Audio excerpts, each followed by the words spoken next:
Assalamualaikum warahmatullahi wabarakatuh. Sahabat Bahagia, bertemu dengan saya lagi Dr. Edi Subagio.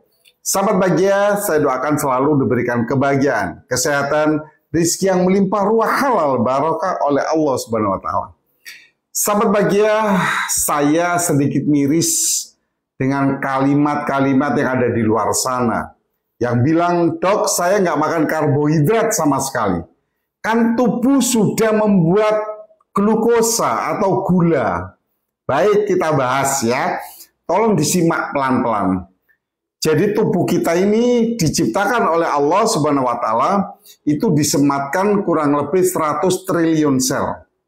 Sel itu adalah makhluk hidup terkecil dalam tubuh manusia. Makanan utama sel adalah glukosa yang sebagian besar diambil dari karbohidrat. Itu harus diingat dulu. Makanan sel adalah glukosa yang diambil sebagian besar dari karbohidrat. Tubuh kita ini diciptakan oleh Allah luar biasa. Selain glukosa, ada makanan atau cadangan-cadangan makanan untuk energi, yaitu lemak. Kita bahas itu aja dua. Nah, kita ibaratkan tubuh kita nggak ada karbohidrat, berarti nggak ada glukosa.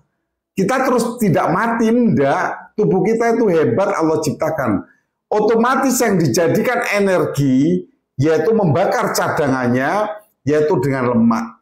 Makanya orang yang tidak mau makan karbohidrat sama sekali, masih hidup.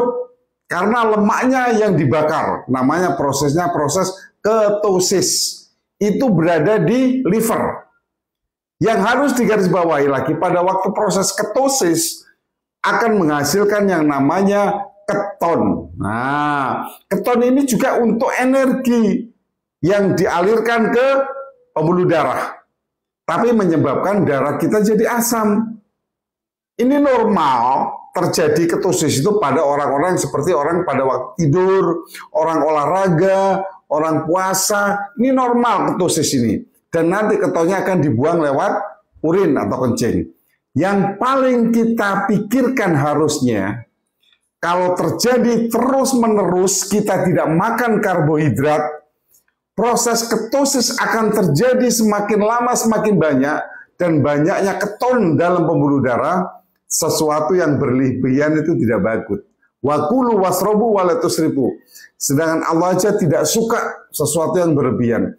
Jika keton ini berlebihan dalam darah, tanpa disadari, Bapak Ibu sekalian, keton itu adalah hasil pembakaran lemak di dalam tubuh. Satu, Bapak Ibu sekalian kadang-kadang sering kencing. Karena sering kencing, otomatis kulitnya jadi kering. Mulutnya jadi kering. Kulit juga jadi kering ya. Ini yang perlu diwaspadai. Dibiarkan tambah lama, ketonnya tambah banyak, apa? Maka kadang-kadang seorang itu mudah mual. Mual-mual, kita mentah, mual-muntah. Nanti dikira lambungnya, dikasih obat lambung, wah tambah gak karu-karuan. Kedua, bisa karena suka sakit perut akhirnya ya.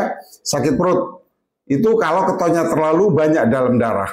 Yang paling mengerikan juga adalah pasien ini atau Bapak Ibu sekalian, kalau ketonnya terlalu banyak, Bapak tuh sudah tidur cukup nih, tidurnya udah cukup lama, tapi kok badan nggak fit ya, mudah lelah.